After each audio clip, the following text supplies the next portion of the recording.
పరిశుద్ధుడు అయిన ప్రేమ కలిగిన తండ్రి, బహుసూటిగా స్పష్టంగా నాయన సమూయేలు ప్రార్థన ఏ రీతిగా ఇశ్రాయేలీయులను ప్రభావితం చేసిందో, ఇశ్రాయేలు చుట్టూ కంచి వేసిందో, సమూయేలు ఉన్నంత కాలము శత్రువు ఎవ్వడూ కూడా సమూయేలుకు వ్యతిరేకంగా నాయన నిలబడలేకపోయాడు.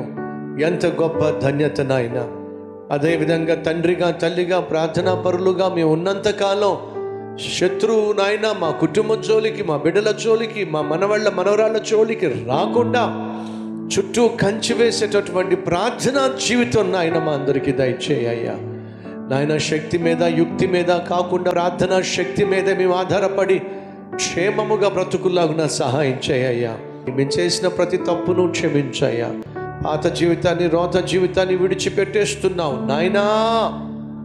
నూతన జీవితాన్ని, నూతన మార్గాన్ని, నూతన భవిష్యత్తును నాయన మాకు అనుగ్రహించి అద్భుతమైన ఆత్మీయత, అద్భుతమైన నాయన ఆశీర్వాదాలు కల్లారా చూసే భాగ్యము దయచేయమని యేసు నామం పేరట వేడుకుంటున్నాం తండ్రి.